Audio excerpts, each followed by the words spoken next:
Fíjense, hasta el momento hemos visto la forma de la utilización de la energía como calor para ser convertida en trabajo, ¿no? Hemos visto varias veces cómo aplicamos la primera ley, cómo aplicamos la segunda ley. Acuérdense que la primera ley es balance de energía. Es decir, es una ley cuantitativa. La segunda ley nos dice cuánto del calor añadido se puede convertir en trabajo, ¿no?, como energía útil. Esa es cualitativa. Y la segunda ley se basa en este enunciado de Clausius,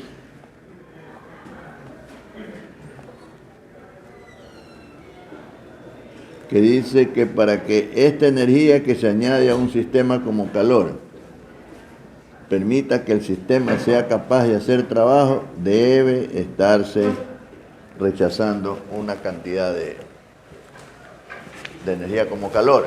La parte de la energía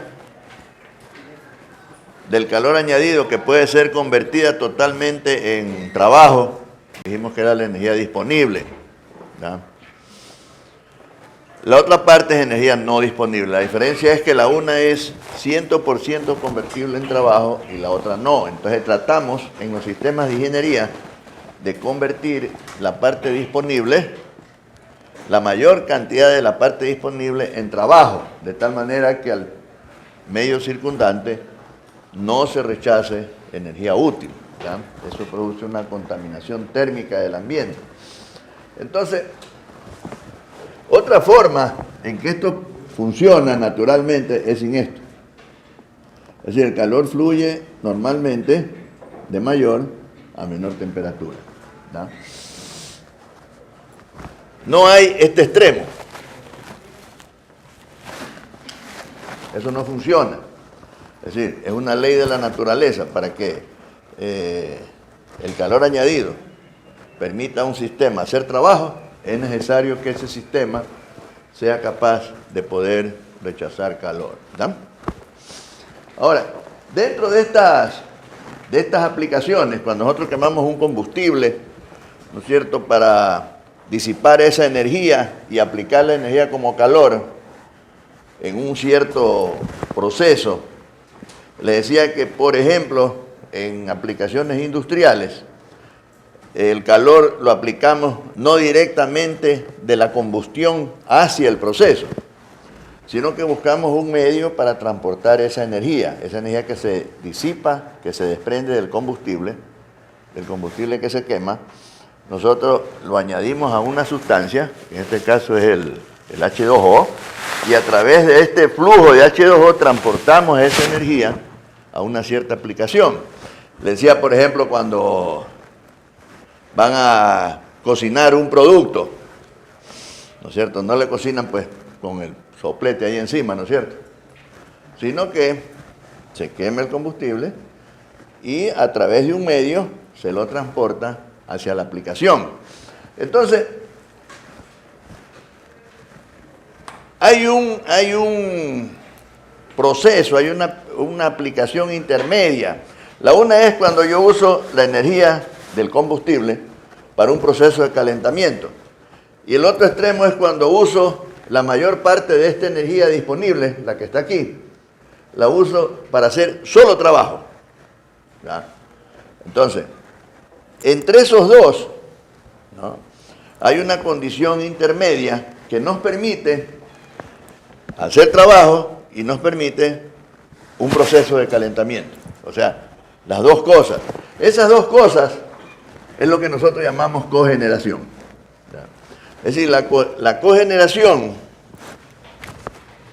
es la producción de más de una forma útil de energía desde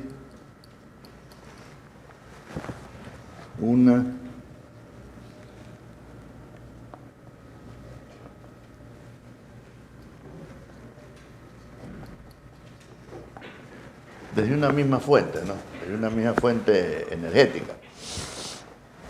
Es decir, genero calor en la caldera, ¿ya? Produzco vapor, transporto el vapor, con ese vapor muevo una turbina, pero con ese vapor también, con una parte de ese vapor, puedo hacer un proceso de calentamiento, ¿ya?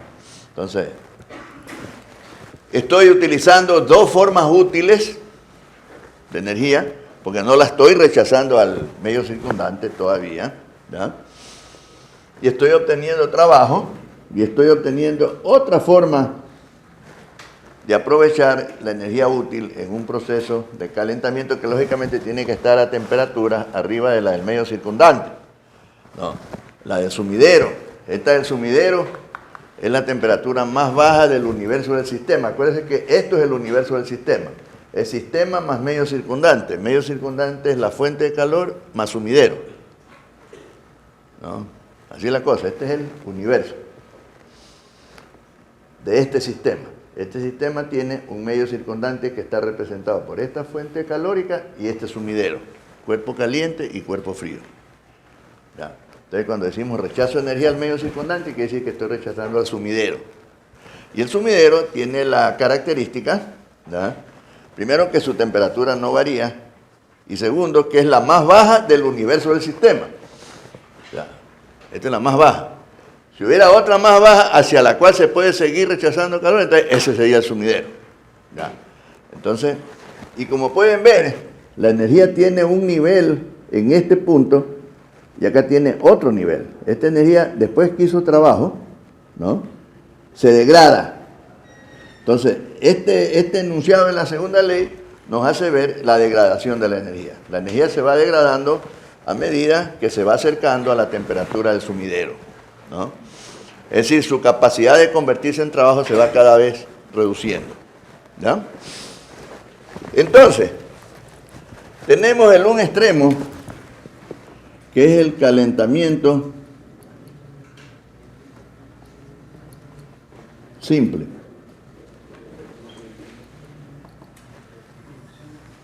Entonces tenemos una caldera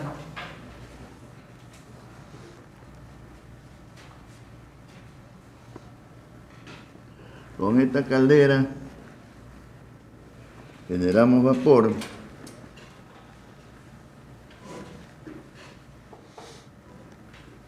Aquí tengo el proceso de calentamiento. Aquí voy a poner una bomba.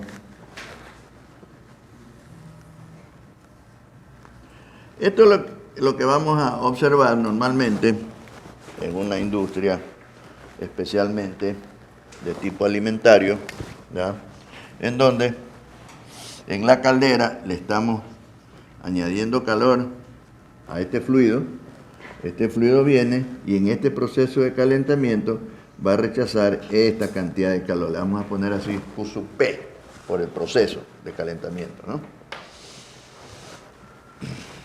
Este, digamos que es el caso A.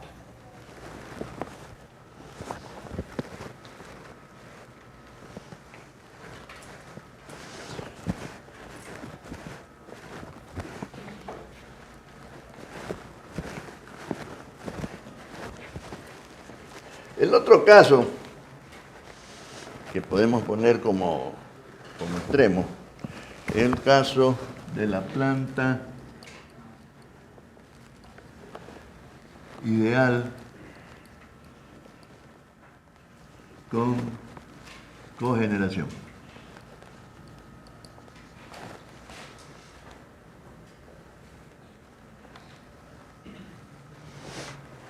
Este vamos a llamarlo caso B. Fíjense, aquí tendríamos igualmente el generador de vapor, o sea, la caldera.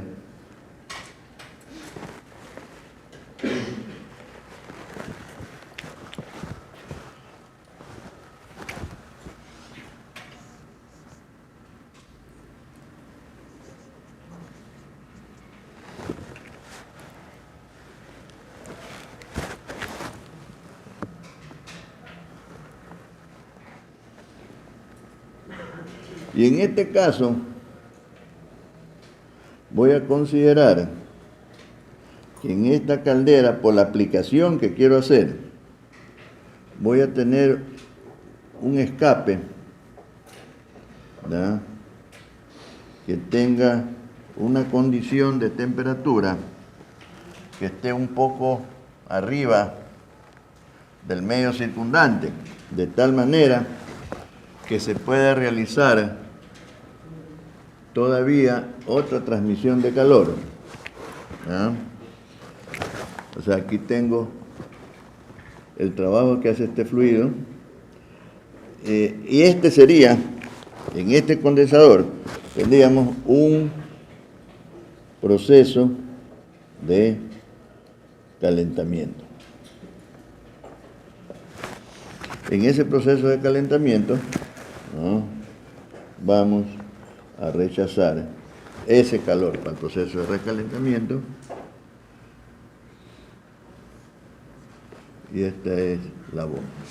Le vamos a poner, le puse el iguales para ponerle unos números para tener una idea de cómo funciona esto. Por ejemplo, aquí puedo estar añadiendo por unidad de tiempo, por ejemplo, una energía expresada por unidad de tiempo como potencia de 120 kilowatts, ¿ya? Estoy transfiriendo en la caldera al agua. Entonces, como es ideal, voy a asumir que sale de aquí y llega con la misma condición acá.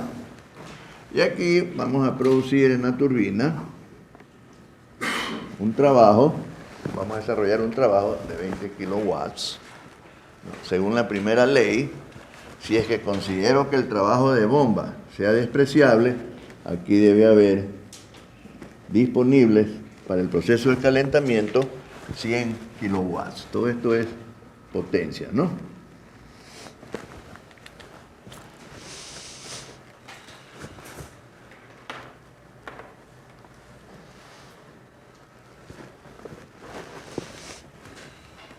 Entonces, con respecto a esta segunda aplicación, digámosle así, la primera en esta planta térmica sería la obtención de trabajo, ¿verdad? Con respecto a esta aplicación en la cogeneración, existe un factor de utilización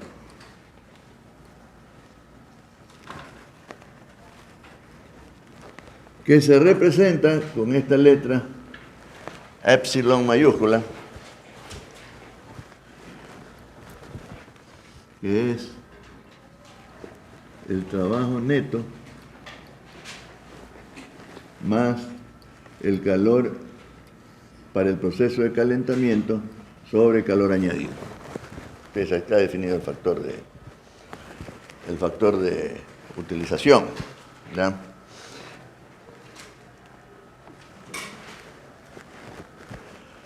El ciclo es ideal. Acuérdense que en los ciclos ideales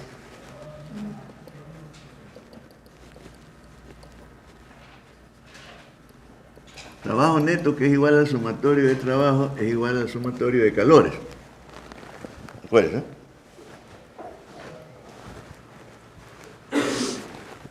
A ver, para que se acuerden. Por ejemplo, cualquier ciclo ideal. Pongamos el ciclo de Carnot. En el ciclo de Carnot tengo este, sería calor añadido, este, calor rechazante. El calor añadido es toda esta área, ¿eh?, debajo de esto. Y el calor rechazado es toda esta área. Entonces, el sumatorio de calores hace esta área menos esta, y me queda esta área encerrada por el ciclo, que si yo me voy al diagrama PV y sumo y resto el trabajo que sale menos el trabajo que entra, entonces vamos a ver que me queda el área encerrada por el ciclo. ¿Está? Entonces el área encerrada por el ciclo es el trabajo neto. ¿Y por qué establezco eso? ¿Por qué puedo hacer eso? Porque los procesos son reversibles. Y si los procesos son reversibles, yo los puedo definir perfectamente con las áreas debajo de las curvas. Si no fuera reversible, no puedo hacer eso. Entonces, como aquí establecí que es ideal, ¿ya? Entonces yo puedo considerar que el trabajo neto es igual al sumatorio de calores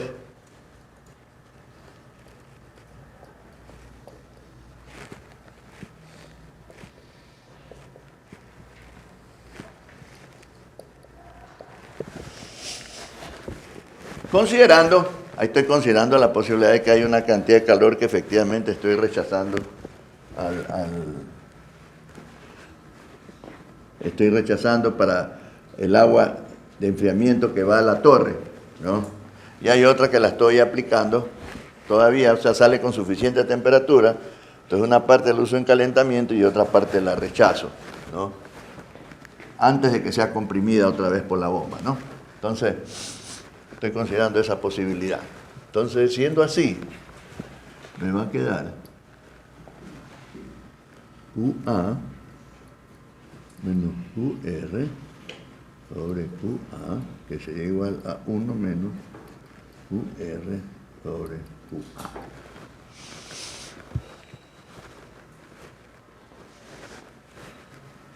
En el caso A, este allá en calentamiento simple,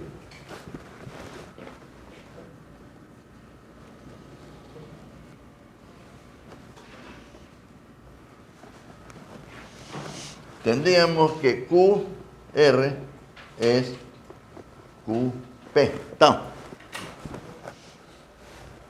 O sea, yo genero vapor, estamos en una industria, están cocinando pescado, por ejemplo, para enlatarlo. ¿Ya? Entonces, generan vapor, entonces lo pasan por unos intercambiadores de calor donde está el pescado cocinándose. ¿Ya? Entonces, estamos haciendo un proceso de calentamiento simple, ¿ya? Solo estamos haciendo una aplicación de esa energía que se generó en la caldera, en ese caso allá. Acá estamos haciendo dos aplicaciones, ¿no? Dos aplicaciones, dice, de formas útiles, no de esto de aquí, del que ya le borré, del calor rechazado, ¿ya? Son aplicaciones útiles. Todavía no es energía que estoy botando al medio circundante. El calor rechazado es al medio circundante, o sea, al sumidero, ¿ya? Entonces aquí estoy considerando en este caso que estoy utilizando el calor que sale, el que viene de la turbina para producir, para desarrollar trabajo, un proceso de calentamiento, y estoy otra parte rechazando al sumidero, ¿ya? En el caso A, ese calor rechazado lo estoy usando como forma útil, ¿ya? Entonces el factor de utilización sería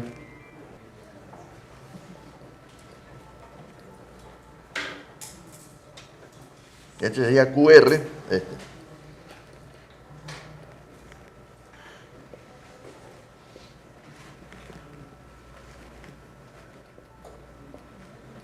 A ver,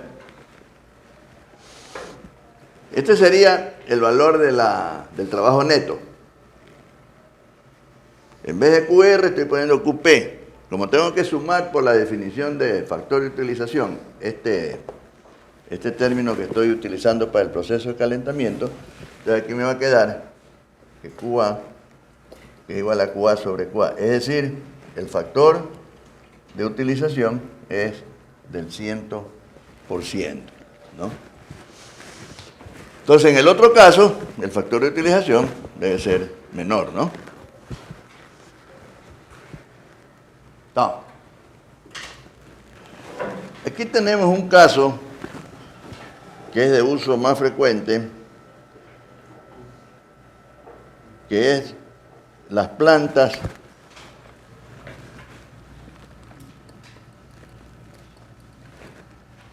con cogeneración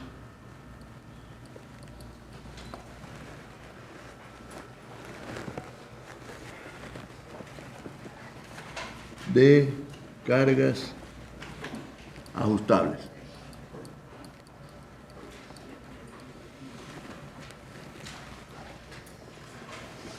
A ver, tenemos, ¿qué significa eso? Tenemos una caldera.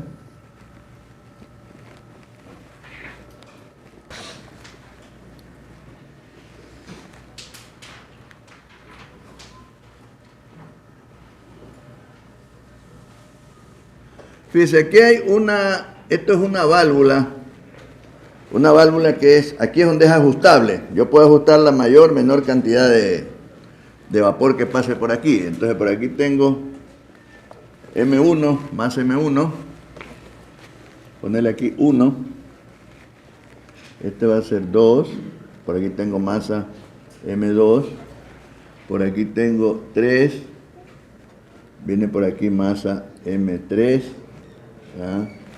Entonces, expansión del vapor, pero aquí en la turbina yo puedo sacar una parte de ese vapor, si fuera el caso.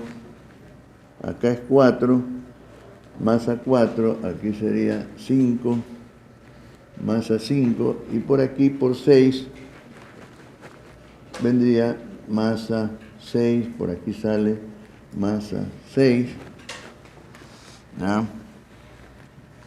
Y este es proceso de calentamiento, ¿ya? Entonces aquí pongo una bombita y esto lo meto a la línea, ¿ya? Este se va a llamar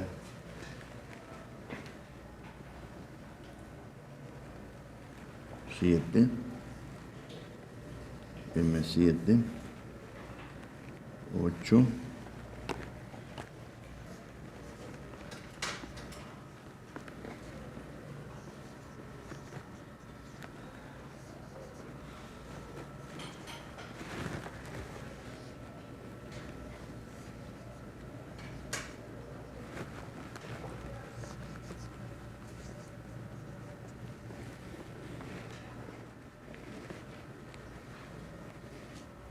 entonces esto tiene que estar regulado de tal manera que la presión aquí, cuando esto se estrangula, pues esta es una válvula de estrangulamiento. Recuerden que ahí sería un estrangulamiento adiabático, ¿no? Hacemos la ecuación Q igual a delta H más delta K más delta P más W. Hacemos Q y W igual a 0, delta K y delta P queda delta H igual a 0. ¿Ya? No es isentálpico porque no es reversible, pero va de presión mayor a presión menor. ¿No? En esta válvula. Entonces, esta válvula tiene que regularse de tal manera que la presión acá sea la presión con la que estoy sacando el vapor por el punto 5. Es decir, esa va a ser la presión en este proceso de calentamiento. O sea, va a ser una presión menor. Por eso es que tengo que poner una bomba para meterlo otra vez a la presión de caldera. ¿No? En este caso, sí, pues serían iguales. Sí, serían las mismas. Aquí sería, por aquí va masa 6, por aquí iría masa 2 más masa 5, ¿no?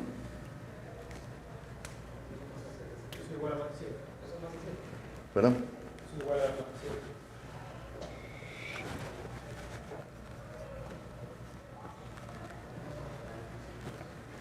Sí. Ahí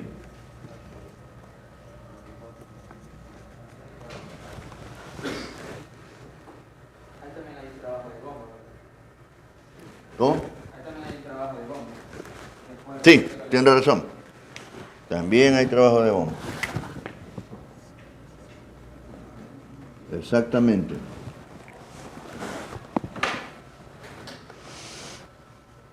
Y el trabajo de bomba es importante porque tiene que llevar las dos bombas a la presión de caldera. A ver, con el TS tal vez lo veamos mejor.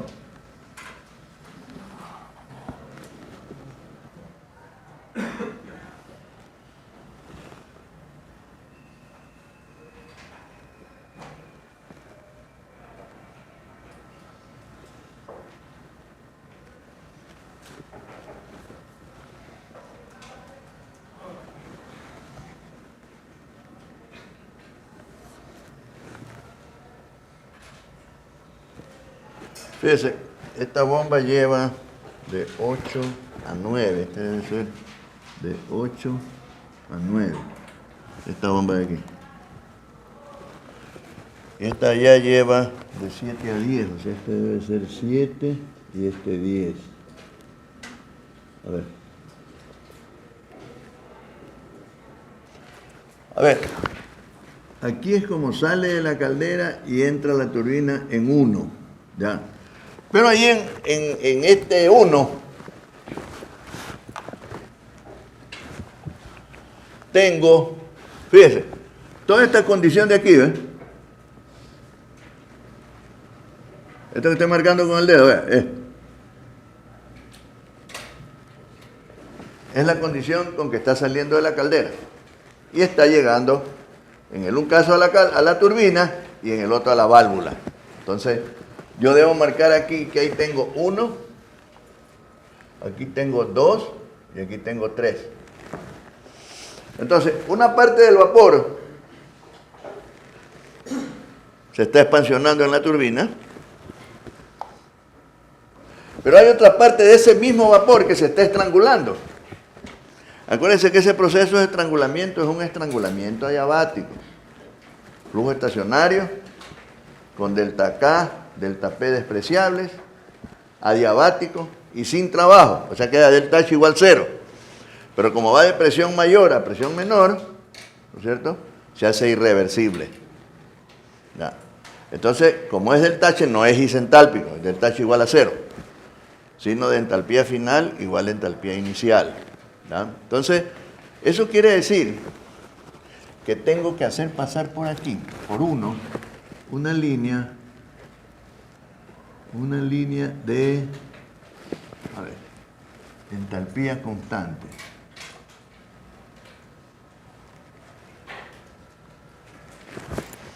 ¿Ya? Entonces yo sé que en 1, que viene a ser en este caso el punto 2, llega 4, aquí es 4. Entonces por aquí viene la masa M4, ¿no es cierto?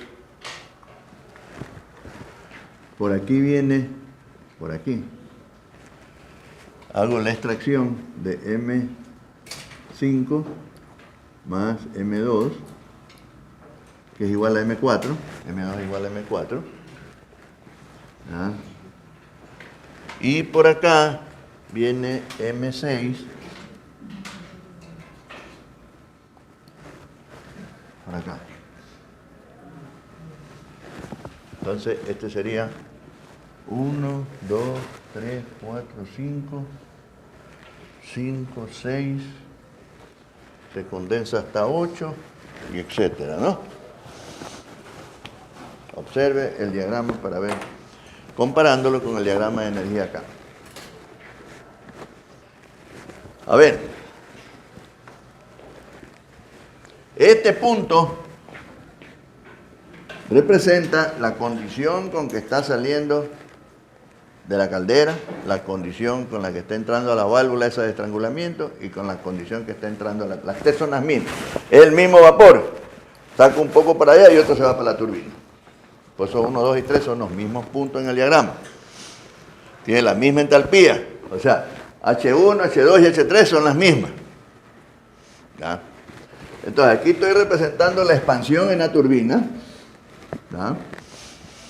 Aquí en la primera etapa se está expansionando una cantidad de masa.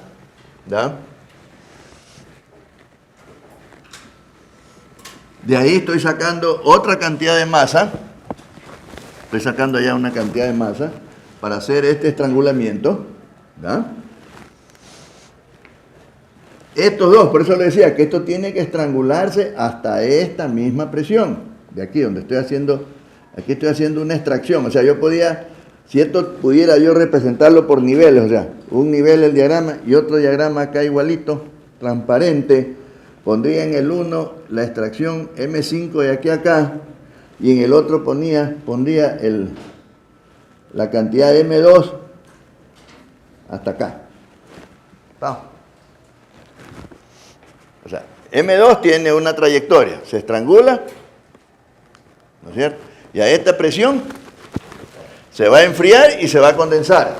Este de aquí, a la misma presión, se va a enfriar menos, pero se va a condensar igual que el otro. ¿Estamos? Y esa es la energía que estoy utilizando para el proceso de calentamiento.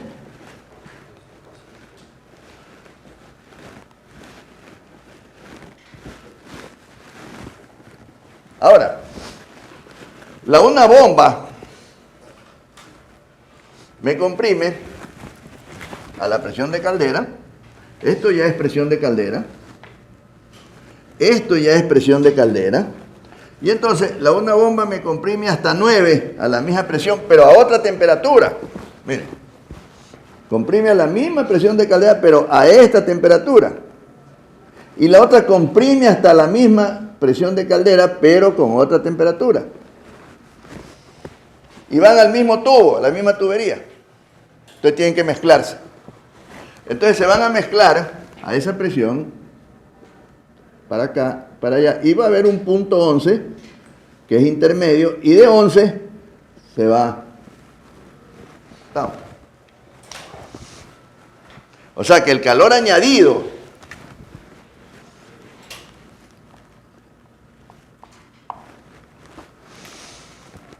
sería M1, H1 menos H11. Perdón. El calor rechazado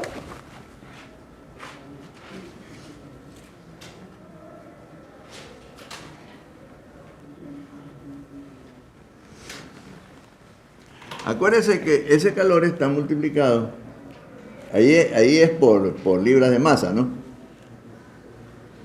Sería M6 por H6 menos H8.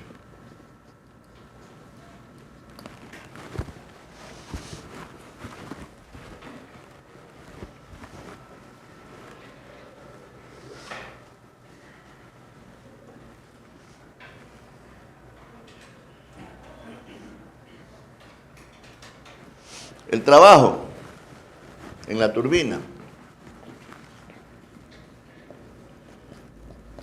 Aquí la masa sería M1 menos M2, porque por acá pongámosle así como que se vino por acá M2, por H1 menos H5 más M6 H5 menos H6.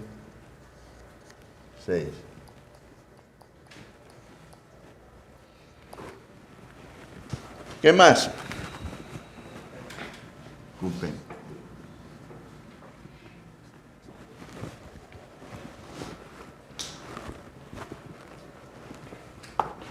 M2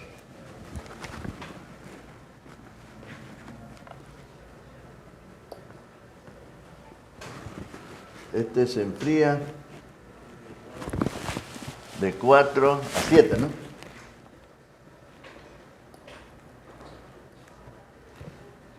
Más M5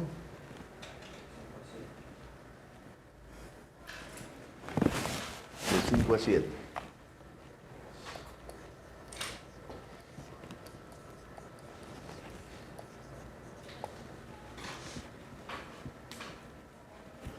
O también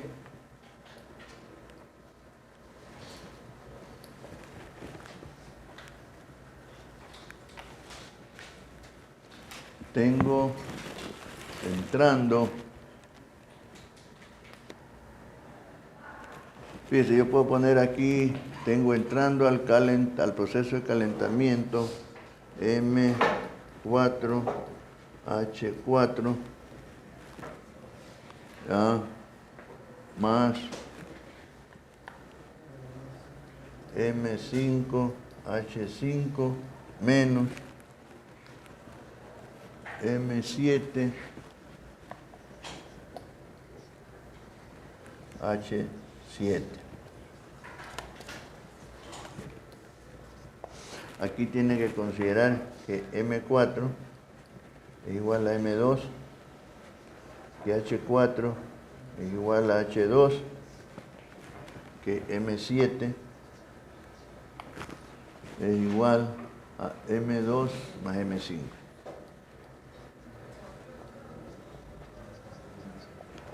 Es decir, si usted opera esto, le debe dar eso. Usted tiene que la caldera le está entregando la masa M1, pero aquí estamos asumiendo que esta válvula puede estar cerrada, ¿no es cierto? Puede estar cerrada y el proceso de calentamiento lo puedo estar haciendo solo con esto. ¿Ya? Entonces, ya voy a tener esta masa igual a 0. Entonces voy a tener esto entrando aquí, la bomba va a estar bombeando menos. Ya va a tener solo M5. ¿Ya? Estamos considerando, porque es de cargas ajustables, dice, ¿no? O sea que eso se puede variar. Esta válvula tiene que estrangular hasta la presión de la extracción que se está haciendo de la turbina. ¿Ya? Es decir, como aquí estoy cogiendo una parte de esa masa, entonces lo que viene realmente acá a la turbina es M1 más M2, menos M2, perdón. M1 que viene por aquí, ahí faltó ponerle.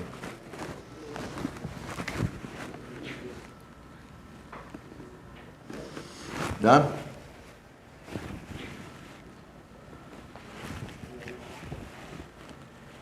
Entonces por aquí viene M1 menos M2. Esto va por aquí.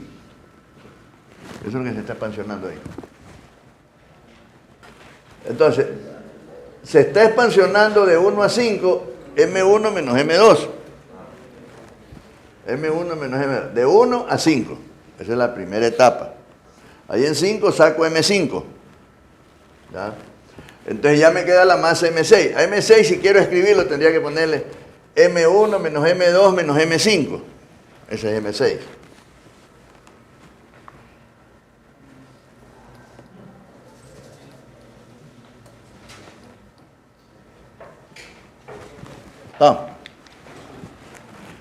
Esta masa se expansiona de 5 a 6.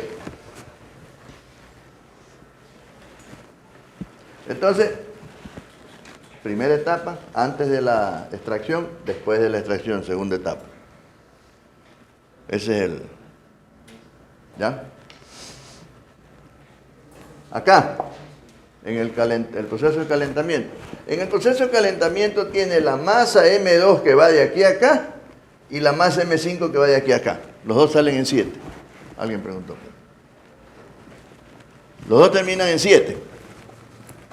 El uno desde 4, o sea, desde el punto este de aquí, hasta 7, y el otro desde 5. ¿Ya? El uno tiene una masa M2, el otro tiene una masa M5. Esa es la...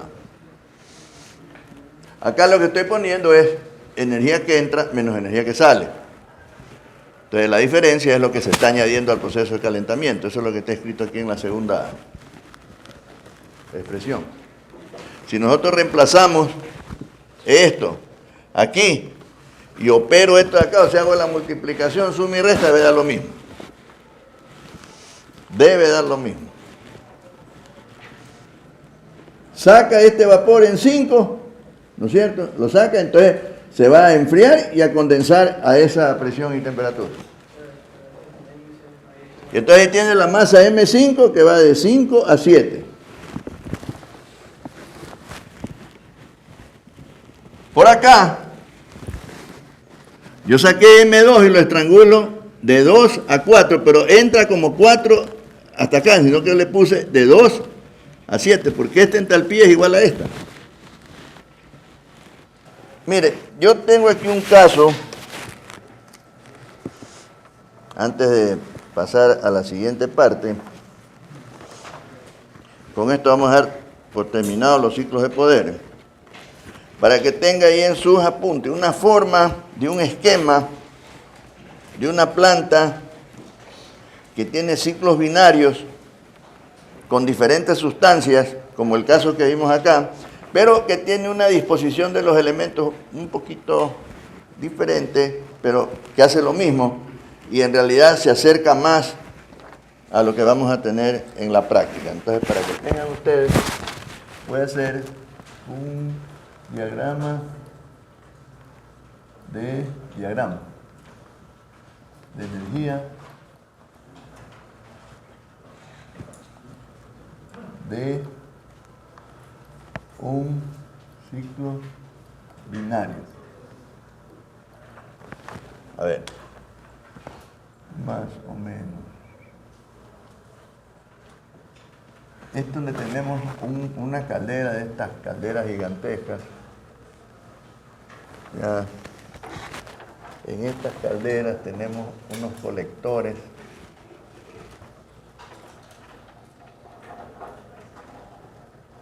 Vamos a ver si podemos irlos a ver.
Fíjense, aquí lo importante es ver el uso que estamos haciendo de este sería el ciclo de mercurio, ¿no? Como vimos en la clase anterior, que tiene esta condición de temperatura mayor y entonces hay suficiente energía para calentar y evaporar el H2O. Y entonces lo que hacemos, o sea, aquí a lo que entra en D se calienta y se evapora, es decir, esto está haciendo una función de caldera, ¿ya? Y en E se va al supercalentador, o sea, está usando la misma caldera, ¿no es cierto?, del H2 que la que está usando el mercurio. Es decir, aquí llega esta es la representación de los tubos por donde va ascendiendo el vapor, este es el colector de vapor y ahí sale el vapor de mercurio a la turbina de mercurio, de 1 a 2, ¿no? Entonces, ahí hay una regeneración. Si consideramos a este como un solo sistema, hay una regeneración en esta parte, ¿no? Este sería calor regenerativo, que está transfiriendo. O sea, la energía que pierde este de aquí a acá es igual a la energía que gana este de aquí a acá.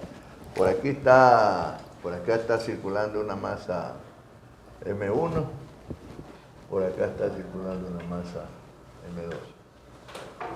¿No? Son diferentes sustancias. ¿No? Acuérdense que la regeneración es la transmisión de calor de una región hacia otra dentro del sistema, ¿ya?, de un flujo hacia otro flujo, que puede o no ser de la misma sustancia. El asunto es que sea dentro de las fronteras del sistema. No, aquí la frontera del sistema, sería... A ver, aquí me falta calor rechazado.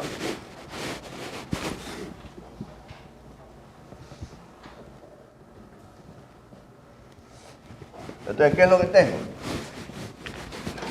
Tengo un sistema, ¿ya?, hacia el cual estoy añadiendo esta cantidad de calor, estoy añadiendo esta cantidad de calor, ¿ya? El sistema, bueno, aquí tendría que este también está, aquí tendría que hacer así, ¿ves? Entonces, aquí hay de una región hacia otra región, se está transfiriendo energía como calor regenerativo. O sea, es una transmisión de calor interna en el sistema. Eso hace que si nosotros consideramos a este ciclo funcionando por su cuenta, tiene un rendimiento. A este otro funcionando por su cuenta, tiene otro rendimiento. Entonces, eso nos va a dar un consumo de la central, lo que está consumiendo el uno, más lo que está consumiendo el otro, y una producción que va a ser lo que produce el uno, más lo que produce el otro. Eso nos da un valor de rendimiento de esa central, ¿ya?, que tiene un cierto valor. Si yo considero al sistema de esta manera, considerando este calor regenerativo, es decir, ya no considero calor añadido aquí desde aquí hasta acá, sino solamente de aquí a acá, ¿ya?, entonces voy a tener un rendimiento mejor. Por eso es importante hacer el acoplamiento de los dos ciclos. Por eso decíamos que la superposición era la utilización del escape de estas de mayor presión o temperatura en las de menor presión o temperatura. Entonces, eso es una aplicación de la regeneración que da siempre como resultado que los rendimientos mejoren. A partir de la próxima clase vamos a empezar a revisar el ciclo invertido. Después vamos a hacer un paréntesis en las clases subsiguientes vamos a regresar un poquito al ciclo de poder para ver el ciclo a gas, con las turbinas a gas, ¿no?, que es precisamente el ciclo de Brayton, ¿no?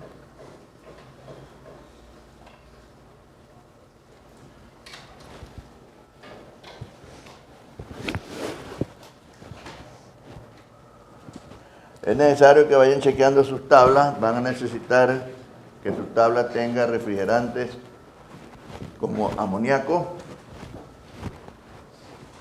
134A,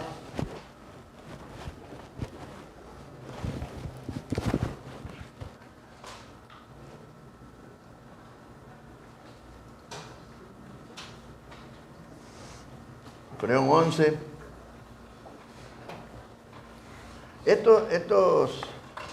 Estos refrigerantes ya están ya deberían estar en desuso, pero lo siguen utilizando, porque son contaminantes en el sentido que tienen elementos halogenados. Esos elementos halogenados son elementos químicos que con mucha facilidad reaccionan formando óxidos con el ozono de la capa atmosférica. Entonces, consumen ese ozono, lo transforman, entonces el ozono deja de cumplir su función en la capa atmosférica. Entonces, eso afecta al paso de las radiaciones que vienen del sol, ¿ya? Y entonces, ya no se deben seguir utilizando, pero todavía se lo... Y además nosotros lo vamos a coger como ejemplo. Hay los refrigerantes ecológicos y uno de esos es el 134A, que está reemplazando a este de aquí. Ya. El amoníaco es una sustancia que no tiene elementos halogenados. El problema del amoníaco es que es tóxico, ¿no? Entonces, es tóxico, es decir, que le afecta a las personas, le afecta a los productos químicos, le afecta a los productos alimenticios. Entonces, pero en cambio, nosotros vamos a ver las propiedades del amoníaco y termodinámicamente tal vez sea el refrigerante más noble en el sentido de la aplicación termodinámica, pero tiene un uso muy delicado en el sentido de que se puede, vamos a ver que en los ciclos invertidos siempre la fuga del refrigerante es un riesgo permanente, ¿no? Porque los sistemas trabajan con alta presión y siempre se pueden fugar los refrigerantes. Y si es tóxico, puede afectar a las personas, a productos químicos, productos alimenticios, ¿no es cierto? Entonces, tiene un manejo un poco delicado. Estos aquí ya tienen menor efecto. Tienen a las presiones y temperaturas de saturación parecidas a las de este Freon 12, o sea, refrigerante 12, ya tienen parecidos los calores latentes, parecidos, ¿no? Entonces por eso se los reemplaza. Pero hay una lista grande de refrigerantes que se han desarrollado. Estos son los de uso más frecuentes, ¿no? Especialmente el 134 porque el Freon 12 es el que tiene mayores aplicaciones en cierto tipo de equipos industriales no muy grandes o en equipos de uso doméstico, en las casas, en los lugares donde hay personas, en los vehículos, ellos cargan eso. En los equipos que han trabajado con Freon 12, cuando se les reemplaza con el refrigerante 134A, se nota una disminución que en promedio más o menos de los rendimientos del 10%, disminuye el 10%. Entonces, mecánicamente se han ido mejorando los diseños de los equipos, especialmente los compresores que se usan en estos sistemas, para mecánicamente recuperar esa eficiencia, ¿no? Pero aparte de eso, estos si bien no atacan al ozono de la capa atmosférica, pero en cambio tienen otros efectos, son bien corrosivos, ¿no? Entonces, los materiales con que se hacen los equipos, especialmente los empaques, ¿cierto? Tienen que ser de material, porque si no, ese se los come. Luego tiene una brida aquí, y hay un tubo, una tubería más, son más pequeños, ¿no? Pero, entonces, aquí hay un empaque. Y aquí viene la otra brida. Entonces, estas están unidas generalmente con pernos así, ¿no? ¿Ya? Entonces, por aquí fluye Entonces, cuando el refrigerante pasa por ahí donde está la brida, ¿ya? Aquí se ve pues todavía el empaque. Entonces el refrigerante lo que pasa es que se lo va desprendiendo. Y entonces esto tiene unos filtritos más adelante, donde se filtra el refrigerante, ¿cierto? Para que vaya a los intercambiadores de calor limpios. Entonces eso no es un filtro, es una malla bien menuda. Entonces con esa como felpa que se desprende de los empaques, se tapa. Entonces, a lo que se tapa, el sistema deja de fluir y entonces falla o empieza a darle. Si no tiene protección, se calienta el compresor hasta que se queme, ¿no? Entonces, eso vamos a ver un poquito más detalle a partir de la próxima clase. Entonces, vamos a regresar después de unas clases al ciclo de poder solamente para ver el ciclo con las turbinas a gas. ¿Alguna pregunta? Hoy día nos vamos a ir más temprano.